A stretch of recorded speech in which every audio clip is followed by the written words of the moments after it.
എന്റെ ഇരിപ്പ് നല്ലതാണോ നന്ദു? കുഴപ്പമില്ല, നന്നായിട്ടിരിക്കുന്നു. അപ്പൊ നമുക്ക് സംസാരിക്കാം. ഇന്നലെ വീഡിയോ ഇടാൻ പറ്റിയില്ല കരളെ. എനിക്ക് ഇന്നലെ ഞങ്ങൾ പൂക്കാട്ടുപടിയിൽ, എറണാകുളത്തൊരു ഗ്രാമപ്രദേശമാണ് പൂക്കാട്ടുപടി എന്ന് പറഞ്ഞ സ്ഥലത്ത് ഞങ്ങൾ പോയിരുന്നു. അപ്പോൾ ഐത്താടെ വീട്ടിൽ പോയിരുന്നു. അങ്ങനെ ഞങ്ങളുടെ സമയം പോയി, വീഡിയോ ഇടാൻ പറ്റിയില്ല. ഇന്ന് രാവിലെ പണിയൊക്കെ കഴിഞ്ഞിട്ട് വന്നിരിക്കുക. പിന്നെ എന്താണെന്ന് പറയേണ്ടത്, സുഹൃത്തു ബന്ധങ്ങളിലെ നെല്ലും പതിരും തിരിച്ചറിയുക. അതായത് സുഹൃത്തു ബന്ധം എന്ന് പറയുമ്പോൾ നമ്മളിപ്പോൾ ബാല്യകാലമുള്ള സുഹൃത്തുക്കൾ കാണും. പിന്നെ ജീവിത വീതിയിൽ, ജീവിതയാത്രയിൽ നമ്മൾ പലരെയും പരിചയപ്പെടും. ചിലത് നമുക്ക് ബാല്യകാലം മുതലുള്ള സുഹൃത്തു ബന്ധങ്ങൾ ഏറ്റവും കൂടുതൽ നമ്മളെ മനസ്സിലാക്കി നമുക്ക് ഇൻറ്റിമസി ആയിട്ടുള്ള സുഹൃത്തുക്കളായിരിക്കും. എപ്പോഴും അവർ വിളിക്കണമെന്നില്ല, വല്ലപ്പോഴും വിളിച്ചാൽ മതി. പക്ഷെ അവർ നമ്മൾ ആഴത്തിൽ പഠിച്ച് മനസ്സിലാക്കി വെച്ചിട്ടുള്ളവരായിരിക്കും. അവരുടെ നമുക്ക് ഡെപ്ത് നമുക്കറിയാൻ പറ്റും, നമുക്കിടത് അവർക്കും അറിയാൻ പറ്റും, ഇല്ലേ? അത് നമുക്ക് എന്നും ഡിപ്പോസിറ്റ് ആയിട്ട് നമ്മളിവിടെ എന്നും ഉള്ളൊരു സുഹൃത്ത് ബന്ധമായിരിക്കും. അതല്ലാതെ നമ്മൾ ഈ യാത്രയിലുടനീളം ജീവിതം ഇങ്ങനെ പോയിക്കൊണ്ടിരിക്കുന്ന ജീവിതത്തിൻ്റെ ഇടയ്ക്ക് നമ്മൾ ഇടയ്ക്ക് ചിലരെയൊക്കെ പരിചയപ്പെടും. പക്ഷേ അവരെ നമുക്ക് മനസ്സിലാക്കാൻ പറ്റിയെന്ന് വരത്തില്ല. അപ്പം നമുക്ക് വന്നു ചേരുന്നവരെ മനസ്സിലാക്കാൻ പറ്റണം. ചില കാര്യങ്ങളാൽ നമുക്ക് അവരെ മനസ്സിലാക്കാൻ പറ്റണം. സുഹൃത്ത് ബന്ധം പലതരമുണ്ട്, അത് നമ്മൾ മനസ്സിലാക്കണം. ചില ബന്ധങ്ങൾ നമ്മളിൽ നിന്ന് നമ്മളെ ഊറ്റുക എന്നുള്ള ലക്ഷ്യത്തോടുകൂടി വരും. നമ്മളെ കൊണ്ട് ഇതിലും കാര്യം കാണുക എന്നുള്ള ലക്ഷ്യം. അത് കഴിയുമ്പോൾ അവർ നമ്മളെ വലിച്ച് ദൂരത്തെറിഞ്ഞിട്ട് പോകും. ചിലത് അങ്ങനെയല്ല, അവരുടെ എന്ത് തന്നും ഈ ഒരു സുഹൃത്ത് ബന്ധത്തെ നിലനിർത്തി മുന്നോട്ട് മരണം വരെ കൊണ്ടുപോകുന്നുള്ളവർ ചിലരുണ്ട്. അങ്ങനെയുള്ളവരെ നമ്മളെ മുതലാക്കാൻ വരുന്ന സുഹൃത്ത് ബന്ധങ്ങളെ നമ്മളെപ്പോഴും തിരിച്ചറിഞ്ഞിരിക്കണം. ജീവിതത്തിൽ ഏറ്റവും മൂല്യമുള്ളതും ഏറ്റവും മനോഹരവും നല്ല സുഹൃത്ത് ബന്ധം തന്നെയാണ്. ഒരു നല്ല സുഹൃത്തുണ്ടെങ്കിൽ ആരും ലോകത്തില്ലെങ്കിലും നമുക്ക് ജീവിക്കാൻ തോന്നും. എനിക്കൊക്കെ അങ്ങനെയാണ്. ഇപ്പം ഞാൻ പണ്ട് ഇന്നും എൻ്റെ ഏറ്റവും നല്ല ഉറ്റമിത്രം എൻ്റെ ആച്ചിനിയാണ്. ഞാൻ പറഞ്ഞിട്ടില്ലേ, എന്നാൽ ഞങ്ങൾ എന്നും വിളിച്ച് സംസാരിക്കാറില്ല, അല്ലേ അമ്മോ? എന്നും അമ്മ വിളിച്ച് സംസാരിക്കാറുണ്ടോ? ഇല്ല. ഞാൻ എന്തെങ്കിലും ഒരു പ്രശ്നത്തിൽ പെട്ട് കഴിഞ്ഞിട്ട് എന്തെങ്കിലും ഒരു വിഷമം, അല്ലെങ്കിൽ എനിക്ക് എന്തെങ്കിലും ഒരു കാര്യം ചെയ്യാനുണ്ട്, ലാസ്റ്റ് ഒരു ചോദ്യം ചോദിക്കുന്ന ഒരാൾ ആച്ചിമയായിരിക്കും.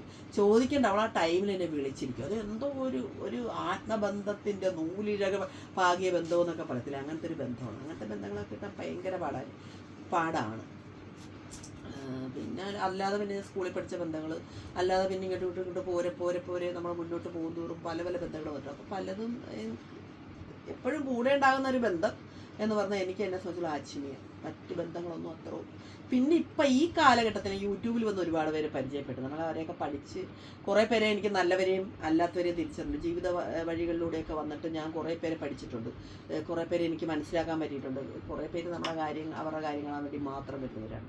കുറേ പേര് ഇപ്പോഴും നമ്മൾ മനസ്സിലാക്കേണ്ട കാര്യം എന്ന് പറയുക, നമ്മുടെ കൂടെ കൂടുന്നവർ നമുക്ക് നന്മ വരുമ്പം സന്തോഷിക്കുന്നവരായിരിക്കണം. നമുക്കൊരു വീഴ്ച വരുമ്പോൾ വിഷമിക്കുന്നവരായിരിക്കണം. നമുക്കൊരു പ്രയാസവും പ്രതിസന്ധിയും നേരിടുമ്പോൾ നമ്മളെ ഹെൽപ്പ് ചെയ്യുന്നവരായിരിക്കണം. പിന്നെ നമ്മൾക്ക് നമ്മുടെ ഉയർച്ചയിൽ സന്തോഷിക്കുകയും നമുക്ക് വേണ്ട സപ്പോർട്ട് തരികയും ചെയ്യുന്നവരായിരിക്കണം.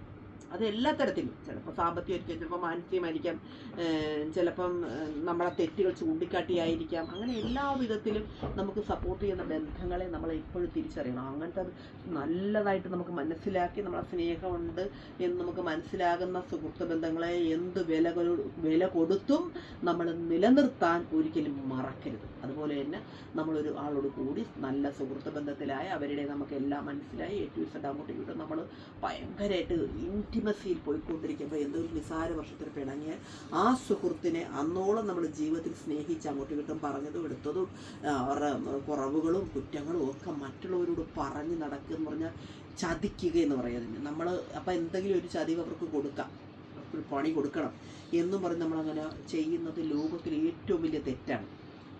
അതിനൊക്കെ ഭയങ്കര കർമ്മം. അതായത് ഞങ്ങളുടെ ഭാഷയിൽ പറഞ്ഞാൽ ചുടലേ വെച്ചാൽ ആ ശവം പോലും വെണ്ണീറാവും എന്നൊക്കെ പറഞ്ഞിട്ട്, ശവം പോലും കുഴിയിൽ വെച്ചാൽ ആ ശവം മുഴുവരിക്കത്തില്ല, എന്താ പറയുക, ചുടലേ വെച്ചാൽ കരിയത്തില്ല എന്നൊക്കെ പറഞ്ഞു കേട്ടിട്ടില്ലേ? എന്ന് പറഞ്ഞ പോലത്തെ വലിയൊരു തെറ്റായ കർമ്മമാണ് സുഹൃത്തിനെ ചതിക്കുക എന്ന് പറഞ്ഞാൽ. അന്നോളം കൂടെ നടന്നിട്ട് എല്ലാം അറിഞ്ഞിട്ട് അതൊരു കർമ്മദോഷം ഇങ്ങനെ കാത്തിരിക്കുകയായിരിക്കും. എത്ര കാലം പോയാലും ആ കർമ്മദോഷം നമ്മളെ തേടി തെരഞ്ഞു വരും. എത്ര ആൾക്കൂട്ടത്തിൻ്റെ നടുക്ക് നിന്നാലും, എത്ര വലിയ പ്രശസ്തിയിൽ നിന്നാലും, എത്ര വലിയ കാര്യത, എത്ര വലിയ മഹത്തായ കാര്യം ചെയ്തുകൊണ്ടിരിക്കുകയാണോ, ആ കർമ്മം കറക്റ്റ് ടൈമിൽ വന്ന് നമ്മളെ അത്, ഞാൻ ആ ഗരുഡ പുരാണത്തിൽ നിന്നാണ് ഇത് പഠിച്ചത്, നമ്മളെ തേടി വന്നു നമ്മളെ അത് അനുഭവിപ്പിച്ചിരിക്കും. ഭയങ്കര നരകയാതനകൾ അനുഭവിക്കേണ്ടി വരും സുഹൃത്തിനെ ഉപദ്രവിച്ചാൽ. അതായത് വിശ്വസിച്ച് പറഞ്ഞ കാര്യങ്ങളും വിശ്വസിച്ച് കൂടെ ഉണ്ടായിരുന്നപ്പോൾ ചെയ്ത കാര്യങ്ങളും ഒക്കെ ഒറ്റുക, ഒരു സുഹൃത്തിനെ കുറിച്ച് ചതിക്കുക, ഇങ്ങനെയൊക്കെ പറയുക, അവരെ അല്ലേ കല്ലെറിയൊക്കെ ചെയ്യുക എന്ന് പറഞ്ഞാൽ അത് പിണങ്ങിക്കഴിഞ്ഞിട്ട് പാമ്പിനെ പോലെ ഒന്ന് കുത്തുക, ഇതൊക്കെ ഭയങ്കര അവർ ഒരു കാലത്തും രക്ഷപ്പെടത്തില്ല. അതൊക്കെ എനിക്ക് ഗരുഡ പുരാണം പഠിച്ചതിൽ നിന്ന് എനിക്ക് മനസ്സിലായൊരു കാര്യമാണ്. അഗാധമായ ഗർത്തത്തിലേക്ക് പതിക്കുന്നത് പോലെ ആയിരിക്കും നമ്മുടെ ജീവിതം കൊണ്ട്. വിധി എന്ന് പറയും, വേണമെങ്കിൽ വിധി എന്ന് നമുക്ക് വേണമെങ്കിൽ പറയാം, പക്ഷേ കർമ്മമാണ് നമ്മളെ അവിടെ എത്തിക്കുന്നത്. അതൊക്കെ നമ്മൾ സൂക്ഷിച്ചോണം കേട്ടോ. അതാണ് ലോകത്തിലെ ഏറ്റവും മഹത്തരമായ ബന്ധം സുഹൃത്ത് ബന്ധമാണ്, അത് മറക്കണ്ട. ഭഗവാൻ കൃഷ്ണനും അർജുനനും തമ്മിലുള്ള ബന്ധം എന്തോ? സുഹൃത്ത് ബന്ധമാണ്. ഭഗവാൻ കൃഷ്ണനും പിന്നെ കുചേലനും തമ്മിൽ ബന്ധം എന്തോ? സുഹൃത്ത് ബന്ധമാണ്. എന്ത് നല്ല ബന്ധമാണത്, എത്ര മനോഹരം. വർഷങ്ങൾ കഴിഞ്ഞിട്ടും സുഹൃത്തായ കൃഷ്ണൻ ഒരുമിച്ച് അവർ ഗുരുകുലത്തിൽ താമസിച്ച് ഒരുമിച്ച് പഠിച്ച് ഒരേപോലെ വിദ്യാഭ്യസിച്ച അവരിൽ ഒരാളായ കൃഷ്ണൻ എത്രയോ ഉന്നതിയിലേക്ക് പോയി. ഭഗവാനാണെന്നൊന്നും അറിയില്ലല്ലോ, എത്ര ഉന്നതിയിലേക്ക് പോയി. തൻ്റെ സുഹൃത്തായിട്ടല്ലേ കണ്ടിരിക്കുന്നത്. അർജുനൻ തൻ്റെ സുഹൃത്തായിട്ടല്ലേ കൃഷ്ണനെ കണ്ടത്. അവരുടെ ഉയർച്ചയിൽ അവരാരാണെന്നറിയുമ്പോൾ സന്തോഷിക്കുകയും ഭക്തിപുരസരം അവരെ സേവിക്കുകയാണ് അവർ ചെയ്തത്. ഒരിക്കൽ പോലും അവരോട് അസൂയ തോന്നിയിട്ടില്ല. മനസ്സിലായ? അതാണ് സുഹൃത്ത് ബന്ധം. ആ സുഹൃത്തിനെ കൃഷ്ണൻ എങ്ങനെയാണ് ദ്വാരകയിലെത്തുന്ന ആ സുഹൃത്തിനെ കൃഷ്ണൻ എങ്ങനെയാണ് സ്വീകരിച്ചത്? അതാണ് ഏറ്റവും മനോഹരമായ സുധാമയുടെ, അതായത് കുചേലൻ്റെ കാല് കഴുകി കൊടുക്കുന്നത് കൃഷ്ണനാണ്. എന്നിട്ട് നെഞ്ചോട് ചേർത്തതാണ് കൃഷ്ണൻ. മനസ്സിലായ? അതാണ് സുഹൃത്ത് ബന്ധം. എത്ര ഉന്നതിയിലിരിക്കുമ്പോഴും ദരിദ്രനായ കുചേലനെ ഞാൻ രാജാവാണെന്ന കാര്യം മറന്നുപോയി ഇട്ട് കെട്ടിപ്പിടിക്കുകയും ഉമ്മ വെക്കുകയും പാദസേവ ചെയ്യുകയും ചെയ്തു കൃഷ്ണൻ. അതാണ് സുഹൃത്ത് ബന്ധം. അപ്പം സുഹൃത്ത് ബന്ധത്തിൻ്റെ ഒരു ആഴം നിങ്ങൾ മനസ്സിലാക്കണം. അങ്ങനെയുള്ള ഇങ്ങനെ ജീവിച്ച സുഹൃത്തുക്കൾ തമ്മിൽ ഒരു നിസ്സാര കാര്യത്തിന് പിണങ്ങുമ്പോൾ നമ്മൾ ഒരിക്കലും നമ്മുടെ ഉറ്റമിത്രമായി നിന്ന സുഹൃത്തിനെ ആഞ്ഞു കൊത്തുകയും അവനെ ഉപദ്രവിക്കുകയും വാക്കുകൊണ്ടോ നോക്കുകൊണ്ടോ അവനെ ഒഴിഞ്ഞങ്ങ് മാറിപ്പോയിക്കണം. ഉപദ്രവിക്കരുത്. ദൈവം കർമ്മം എന്ന് പറഞ്ഞ സംഭവം ഇങ്ങനെ സെറ്റാക്കി, ഈ പ്രകൃതി അങ്ങനെയാണ്, ദൈവമൊന്നും ഞാൻ പറയുന്നില്ല, പ്രപഞ്ചം അങ്ങനെ സെറ്റാക്കി വെച്ചിരിക്കുന്ന കർമ്മം നമ്മളെ പിടിക്കും. ഉറപ്പായ കാര്യമാണ്. ഭയങ്കരമായ ദോഷം നമ്മുടെ ജീവിതത്തിൽ വന്നു ചേരും.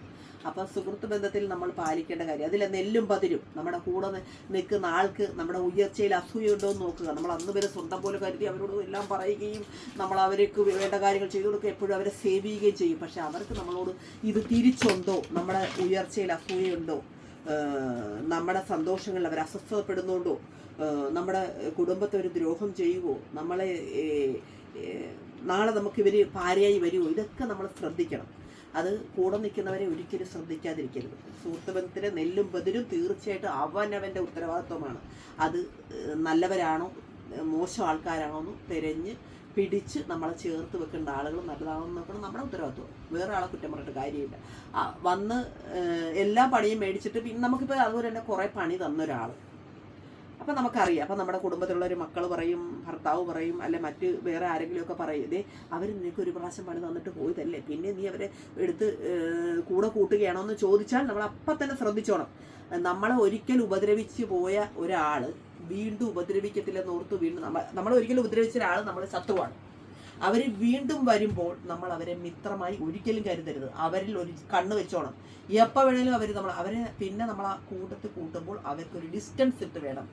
Hi bye. അതിൻ്റെ അപ്പുറത്തേക്ക് നമ്മൾ കുടുംബത്തിൽ കയറ്റുകയോ നമ്മുടെ കൂടെ ഇരിക്കുകയോ നമ്മുടെ ബെഡ്റൂമിൽ കയറ്റുകയോ നമ്മുടെ യാത്രകൾ അവരെ കൂട്ടുകയോ നമ്മുടെ സന്തോഷ കാര്യങ്ങൾ അവരെ കൂട്ടുകയോ ഒന്നും ചെയ്യരുത്. അവർ ശത്രു തന്നെ ആയിരിക്കും. നമ്മൾ എത്ര മിത്രമായിട്ട് കരുതിയാലും നമ്മൾ മനസ്സുകൊണ്ട്, നമ്മുടെ ആത്മീയത കൊണ്ടോ, നമ്മുടെ ദൈവവിചാരം കൊണ്ടോ, നമ്മുടെ സ്വഭാവം കൊണ്ടോ അതൊക്കെ കണ്ടില്ല കേട്ടില്ലെന്ന് ഓർത്ത് നമ്മളവരെ കൂടെ കൂട്ടാൻ നോക്കും. പക്ഷെ ഒരിക്കലും അങ്ങനെ ചെയ്ത് അതിൽ 8ൻ്റെ പണി നമുക്ക് തന്നിരിക്കും. പിന്നെ അതുപോലെ തന്നെ വേറൊരു കാര്യം എനിക്ക് പറയാൻ നമ്മൾക്ക് മനസ്സിലാക്കേണ്ട കാര്യം എന്താണെന്നറിയാമോ? അതായത് ആത്മമിത്ര പോലെ ജീവിച്ചവർ തമ്മിൽ പിരിഞ്ഞു കഴിയുമ്പോൾ നമ്മുടെ അടുത്ത് വന്ന് കുറ്റം പറയുമ്പോൾ അങ്ങനെയുള്ളവർ നമ്മളോട് ചേർക്കരുത്. അവരെ നമ്മൾ ഒരിക്കലും ചേർത്ത് വെക്കരുത്. അവരെപ്പോഴും നമ്മൾ അകറ്റി തന്നെ നിർത്തിക്കണം. മനസ്സിലായ?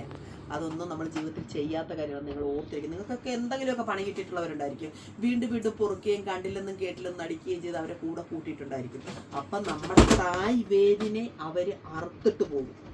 അതുകൊണ്ട് നമ്മുടെ ശാഖകൾ എവിടെയൊക്കെ നമ്മൾ ഓടിയിട്ടുണ്ടോ അവിടെയെല്ലാം വിഷം വിതറി നമ്മുടെ വളർച്ചയെ അവർ മുരടിപ്പിക്കാൻ നോക്കും. അതുകൊണ്ട് ഒരിക്കൽ പോലും ഇപ്പം എനിക്കൊക്കെ ഞാനൊക്കെ എല്ലാം കണ്ടില്ല കേട്ടില്ലെന്നിരിക്കുന്നത്. മറ്റേ ഈ ചെവി കൊണ്ട് കേട്ട് ഈ ചെവി കൊണ്ട് കളയുകയും കണ്ടില്ല കേട്ടില്ലെന്നുകൊണ്ട് പോവുകയും ഭയങ്കരമായിട്ട് ദൈവത്തിൽ വിശ്വസിക്കുകയും ഇതിനെങ്ങനെ നേരിടണമെന്നൊക്കെ എനിക്കൊക്കെ അറിയാവുന്നത് കൊണ്ട് കുഴപ്പമില്ല. ഇതൊന്നും അറിയാൻ വയ്യാത്ത പാവങ്ങളുണ്ട്. അവർ പെട്ടെന്ന് നിലത്ത് വീഴും. അങ്ങനെ വരാതിരിക്കാൻ വേണ്ടിയാണ് ഇത് പറഞ്ഞത്. എന്തെങ്കിലുമൊക്കെ ആർക്കെങ്കിലും പണി ഇനി മേടിച്ചുകൊണ്ടിരിക്കുന്നവരുണ്ടോ, അല്ലെ മേടിക്കാനിരിക്കുന്നവരുണ്ടോ, അല്ലെ ആത്മമിത്രമായി കരുതുന്നവരുണ്ടോ, അവരിൽ ഒരു കണ്ണ് എപ്പോഴും ഉണ്ടായിരിക്കണം കേട്ടാ. അത് ഒന്ന് പറഞ്ഞോളൂ. എൻ്റെ ഒരു പ്രിയ സുഹൃത്ത് എന്നോട് പറഞ്ഞു ഇങ്ങനത്തെ ഒരു വീഡിയോ ഇന്ന് ചെയ്യണമെന്ന് പറഞ്ഞതുകൊണ്ടാണ് ഇന്ന് ഞാൻ ഇങ്ങനൊരു വീഡിയോ ചെയ്തത്. നിങ്ങളൊന്ന് മനസ്സ് വെച്ചു. നമ്മുടെ കൂടെയുള്ളവരെല്ലാം നമ്മുടെ സുഹൃത്തുക്കരായിരിക്കും, ആൾക്കാരായിരിക്കും. ഇപ്പം എൻ്റെ ഒരു ഫ്രണ്ടിൻ്റെ ഒരു സുഹൃത്ത് അവരോടൊപ്പം ചേർന്ന് നിന്ന് അവർ ചെയ്യുന്ന ബിസിനസ്സും അവർ ചെയ്യുന്ന കാര്യങ്ങളെല്ലാം കണ്ടിട്ട് അതുപോലെ തന്നെ അവർ ചെയ്യാൻ തുടങ്ങി. അപ്പം അവർ കൂടെ ഇരുന്നിട്ടാണ് അത് ചെയ്യുന്നത്. അപ്പം അവരുടെ ആ കൂട്ടുകാരി എന്ന് പറയുന്ന അവരുടെ മനോനില എന്ത് മോശമായിട്ടായിരിക്കണം അവർ അതേപോലെ തന്നെ പോയി ചെയ്തത്. ചിന്തിച്ചു നോക്കും. അവരൊരു ബുട്ടിക്കിട്ട് അവരുടെ വാതിക്കൽ തന്നെ കൊണ്ടുപോയി ബുട്ടിക്കിട്ട് അവരൊരു ബിസിനസ് വേറെ ചെയ്തു. അവരതേപോലെ തന്നെ ചെയ്തു. അതുകൊണ്ട് പറഞ്ഞാൽ ലോകത്തെല്ലാവരും ചെയ്യുന്നില്ലേ, ഞാൻ മാത്രമാണ്? അങ്ങനെയല്ല. അവർ സുഹൃത്ത് ചെയ്തത് തന്നെ ചെയ്യുമ്പോൾ അവർക്ക് നെട്ടിൻ്റെ ഇവരും ഒക്കെ സഹകരിക്കുന്ന ആളുകൾ ഒരേപോലത്തെ ആളുകൾ തന്നെയാണ് അവർക്ക് ചുറ്റുമുള്ള. അപ്പോൾ അത് ചെയ്തത് തെറ്റല്ലേ, ഞാൻ അതിനെ ന്യായീകരിക്കത്തില്ല എന്ന് പറഞ്ഞ കണക്ക് നമ്മൾ ജാഗ്രതയോടുകൂടി ഇരിക്കുക. നമ്മുടെ ഒപ്പം വരുന്ന ആരാണ്, എന്താണ്, ഏതാണ് എന്ന് ഇരിക്കുക. നമുക്ക് എവിടെ നിന്നാണ് പണി വരുന്നത് ഒന്ന് ശ്രദ്ധിക്കുന്നത് നല്ലതാണ്. എന്നെയൊക്കെ സംബന്ധിച്ചോളം എനിക്കിതൊക്കെ ഇത് നേരിടാനുള്ള കഴിവുണ്ട്. ഇത് കരുത്തില്ലാത്ത ചിലരുണ്ട്, അപ്സെറ്റായി പോകും. അവർക്ക് പിന്നെ മുന്നോട്ട് നീങ്ങാൻ പറ്റത്തില്ല. അതൊരു ഷോക്കായി പോകും. അങ്ങനെ വരാതിരിക്കാൻ വേണ്ടിയാണ് പറഞ്ഞത്. പാവങ്ങൾ, ദുർബലരായിട്ടുള്ളവരുണ്ട്. വളരെ നിഷ്കളങ്കരായിട്ടുള്ള ആൾക്കാർക്കാണ് ഈ പണി മേടിക്കുന്നത്. അപ്പം എനിക്കൊക്കെ ജീവിതത്തിൽ ഇങ്ങനെ ഒരുപാട് പണികൾ കിട്ടി പോന്നിട്ടുള്ളത് കൊണ്ട് എനിക്കൊക്കെ ഇതിനെ എങ്ങനെ നേരിടണമെന്നറിയാം. ഇത് നേരിടാൻ അറിയാൻ വയ്യാത്ത സാധുക്കളായ ആൾക്കാർക്ക് പണി കിട്ടിക്കഴിയുമ്പോൾ അവർ ഭയങ്കരമായിട്ട് ഡിപ്രഷനിലൊക്കെ ആയിപ്പോകും. അങ്ങനെ ഒരു ഡിപ്രഷനിലായിപ്പോയി ഒരു കൂട്ടുകാരി എന്നോട് പറഞ്ഞതുകൊണ്ടാണ് ഞാൻ ഇന്ന് ഈ വീഡിയോ ചെയ്തത്. ഒരു സുഹൃത്തിന് വീട്ടിൽ കയറ്റി ഭയങ്കര മക്കളും ഭർത്താവെന്നും പറയുന്നത് കേട്ടി പിന്നെ എന്താ പറയുന്ന അവളുടെ ഉയർച്ചയിലും ഇതിലുമൊക്കെ മറ്റവൾക്ക് കൂടെ നിൽക്കുന്നവർക്ക് അസൂയുണ്ടെന്നൊക്കെ അറിയത്തില്ല. അവിടെ ഹസ്ബൻഡിൻ്റെ അടുത്ത് അവിടെ മക്കളുടെ അടുത്ത് ഭിന്നിപ്പിക്കുക, മക്കളെ ഭിന്നിപ്പിക്കുക, അവിടെ ബെഡ്റൂമിൽ വരെ കയറുകയാണ്. അപ്പം നമ്മളൊക്കെ എതിർത്തുണ്ടെടി ഇങ്ങനെ ചെയ്യരുതെന്ന് പറഞ്ഞാൽ അവൾ കേൾക്കത്തില്ല. അവൾക്ക് കൂട്ടുകാരി ഭയങ്കര റേട്ടിൻ്റെ ഒരു പണി കൊടുത്തു. അപ്പോൾ അവൾക്ക് മനസ്സിലായത്. ഇപ്പം അവൾ ഇങ്ങനെ വീട് കിടക്കുകയാണ്. അവളെയൊക്കെ ഞങ്ങളിങ്ങനെ ബൂസ്റ്റ് ചെയ്ത് റെഡിയാക്കിക്കൊണ്ട് വരികയാണ്. ഇന്ന് അവളെ എന്നോട് പറഞ്ഞടി ഇതിനെക്കുറിച്ചൊരു വീഡിയോ ചെയ്യടി എന്ന് പറഞ്ഞു. പക്ഷേ ഈ ചെയ്തവൾ നാശത്തിൻ്റെ പടുകുഴിയിലേക്ക് പോയിക്കൊണ്ടിരിക്കുകയാണ്. ഒരിക്കലും രക്ഷപ്പെടത്തില്ല. കാരണം എന്ന് വെച്ചാൽ നമുക്കറിയാവുന്നൊരു കാര്യമാണ്. എനിക്ക് ഏറ്റവും അറിയാവുന്നൊരു കാര്യമാണ്. അതുകൊണ്ട് നമ്മൾ പറയുന്നത് എപ്പോഴും ജാഗ്രതയോടുകൂടിയിരിക്കുക. നമ്മുടെ കൂടെ ആര് വന്നാലും നമ്മളെപ്പോഴും ശ്രദ്ധിച്ചോണം. അവർ നല്ലവരാണ്, ആ ചീത്തനെ ഇപ്പം കയറി വേഗം കയറി ഒരാളോടും ഭയങ്കരമായിട്ട് ഇൻറ്റിമസി ആകരുത്. എല്ലാവരെയും ഒന്ന് മനസ്സിലാക്കിയിട്ട് വേണം നമ്മൾ അവരോട് അടുക്കാൻ. കേട്ടോ? എത്ര മിനിറ്റ് ആയി മോളെ? 13 മിനിറ്റ്. നിങ്ങളെ ഒരുപാട് ബുദ്ധിമുട്ടിക്കണോ ഞങ്ങൾ സിനിമയ്ക്കുള്ള ഒരുക്കത്തിൽ അമ്മ നല്ലൊരു ഡ്രസ്സൊക്കെ ഇട്ടിരിക്കുന്നു. ഞാനതിൽ തമ്മിൽ അത് വെക്കാതെ അമ്മൂന് അങ്ങനെ സിമ്പിൾ ആയിട്ട് ഒരുങ്ങുന്നതാണ് ഇഷ്ടം. നമ്മളിപ്പോൾ എന്തെങ്കിലും പറഞ്ഞാൽ ആഭരണങ്ങളൊക്കെ ഒന്നും ഇടാതെ ഒരുങ്ങുന്നതാണ് അമ്മൂന് ഇഷ്ടം. എനിക്കാണെങ്കിൽ കുറേ ആഭരണങ്ങളൊക്കെ ഇട്ട് ഒരുക്കുന്നത് ഭയങ്കര ഇഷ്ടമാണ്. അമ്മക്കുട്ടി നന്നായി ഒരുങ്ങിയൊക്കെ നിൽക്കുന്നുണ്ട്. ഇവളെപ്പോഴും ഒരുങ്ങത്തില്ല. അതുകൊണ്ട് ഞാൻ നോക്കി നിൽക്കും അമ്മ ഒരുങ്ങുന്നത് കാരണം. അപ്പോൾ ഇതൊക്കെയാണ് സിനിമ കണ്ടിട്ട് പറ്റാ. ശ്രീനിവാസൻ്റെ മോൻ്റെ സിനിമ അടിപൊളി സിനിമ ആയിരിക്കും. ധ്യാൻ്റെ സിനിമയാണ്. സിനിമയുടെ പേരെന്തോ? തും കൈസേ ഹോ. ഓ, തും കൈസേ ഹോ. അതിൻ്റെ അർത്ഥം എന്തോടി? സുഖമാണ്. हिंदी जवाब हिंदी नहीं मालूम. हिंदी नहीं मालूम. മുജേ മാലു എന്ന് പറഞ്ഞാൽ എന്തോ? അറിയാവുന്നല്ലേ, എനിക്കറിയാവുന്നല്ലേ. അതിന്റെ അർത്ഥം അറിയാവുന്ന ഹിന്ദി നഹി മാലു. ഇതൊക്കെയാണ് എന്ത് പറയാനുള്ളത്. സുഹൃത്ത് ബന്ധത്തിലെ പതിരും നെല്ലും മനസ്സിലാക്കുക. ഹെഡിങ് അതാണ് ചക്കരകളെ. അയ്യോ, അങ്ങനെ ഇന്ന് ജോലിയൊക്കെ കഴിഞ്ഞ് എല്ലാം കഴിഞ്ഞ് ഇപ്പോൾ സാധനം മേടിക്കാൻ പോയി. ഞങ്ങൾ സാധനം മേടിച്ച് വീട്ടിൽ വെച്ച് കഴിയണം. വെച്ചിട്ട് വേണം ഞങ്ങൾക്ക് പോകാൻ. പുറത്തും ചാവിടിക്കാം അല്ലേ?